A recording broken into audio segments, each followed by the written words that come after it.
On Tuesday, several Republican candidates received a drubbing in both primary and special election races. For one, you have conspiracy theorist and white nationalist Laura Loomer losing her primary race against Republican Dan Webster. In fact, I want to show you the video of her crying because I can't get enough of it. We are losing our country because of big tech election interference. And I am pleading with the Republican Party to please start taking this issue seriously. Please. Because the American people deserve representation. And that's why I ran for Congress in 2020. It's why I ran for Congress in 2022. And it's why I'm going to keep fighting for all of you. That never gets not funny. So that was in Florida. In New York, you have Carl Palladino. Now, Carl Palladino was co-chair of Trump's 2016 presidential campaign. Carl Palladino also once praised Hitler. And claimed that children were being brainwashed into the acceptance of gay people. Yeah. So he ended up losing his primary against Nick Langworthy. Now, shortly before the Associated Press declared Langworthy the winner, Palladino's campaign put out a statement claiming voter irregularities, possible voter fraud. Which now, look, I showed you that picture of video of Laura Loomer. Laura Loomer also said, "I didn't actually lose. I'm a winner. I'm a winner." So now here's that statement from Palladino. We are seeing a number of statistical irregularities in a number of counties that we will be looking in the coming days. We want every single legal vote to count. Palladino spokesman Vish Burra said. So now, look, there's more. Palladino. When Art Voice back in 2016, a local publication, asked Palladino and other Buffalonians about their hopes for the new year, he used the opportunity to call former First Lady Michelle Obama a man.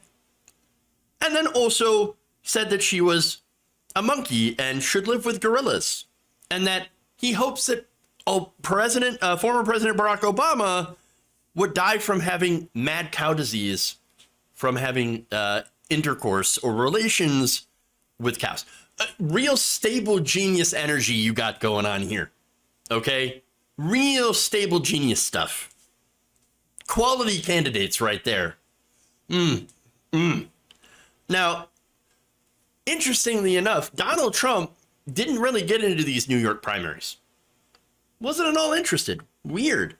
Maybe he was too busy having some executive time and eating hamburgers. I don't know. But you had a high-profile Republican, Representative Elise Stefanik, who was the number 3 Republican in the House, backing Palladino. So she got a little bit of egg on her face now. Oh, fun. All right.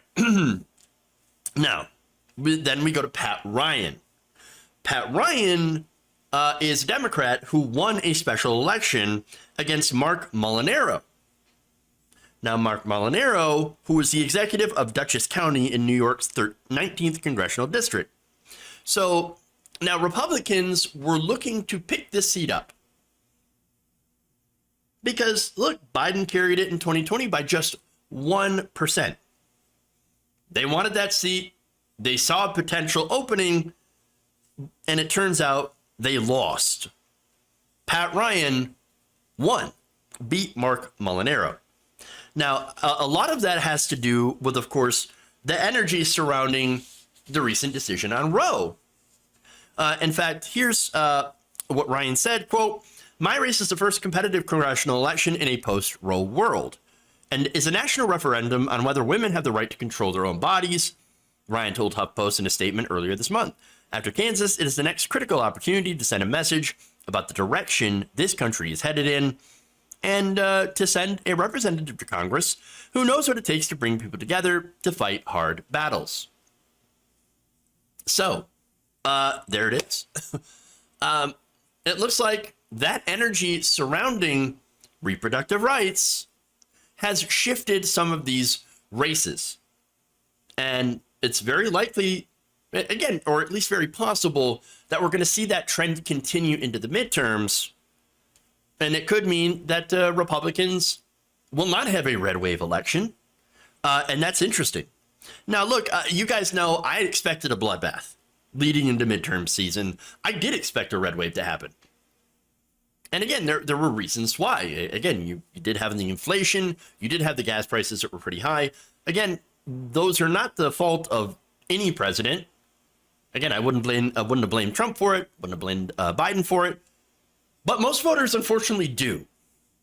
And so generally that tends to bite back in the party that is in power. And in midterm elections, generally the party that is out of power tends to pick up some seats. It doesn't look like that's going to happen today, at least from what I know now. Again, we've got some time till the midterms, so who knows what's going to happen. But it looks like for right now, Roe seems to have really changed the electoral outlook here. And not only Roe, but you also have incredibly insane candidates who did win their primaries, or people are just really, really terrible at campaigning. For example, Dr. Oz. Dr. Oz is just running a horrible campaign. He's getting crushed in Pennsylvania by John Fetterman. And then you have Republican nominee in Georgia, Herschel Walker, who continues to say dumb, insane, and outlandish things. It's not looking good. And that, of course, has had Senate Minority Leader Mitch McConnell. He came out last week and was basically like, look, guys, you might want to lower your expectations, okay? It's not looking good. I think there's probably a greater likelihood the House flips than the Senate. Senate races are just different. They're statewide. Candidate quality has a lot to do with the outcome. Oh, we got candidate quality. It's got a lot to do with it. And what, of course, he means by candidate quality is he's admitting that our stable of candidates kind of sucks. I mean, they're really not that great. It's gotten so bad that a lot of big donors have actually fled Dr. Oz's campaign. It's so bad. So absolutely disastrous. But again, no, we're also seeing some of the most insane people losing their primaries. And again, it's kind of a mix and match. It depends across the country.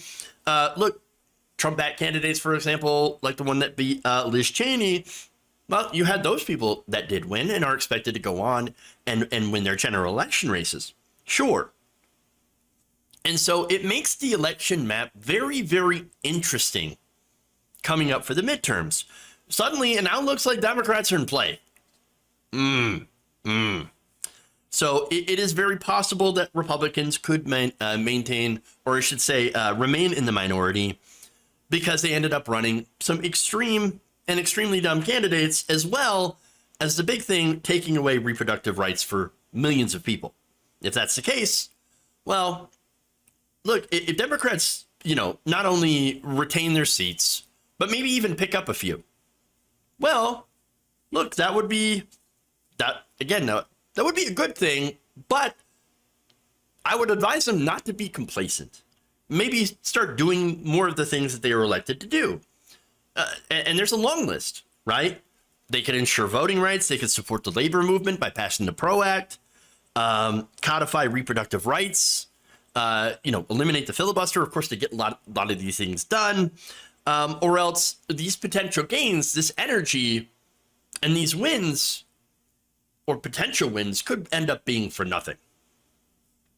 And so we'll have to see what happens. And if they do get these wins, what they end up doing with it.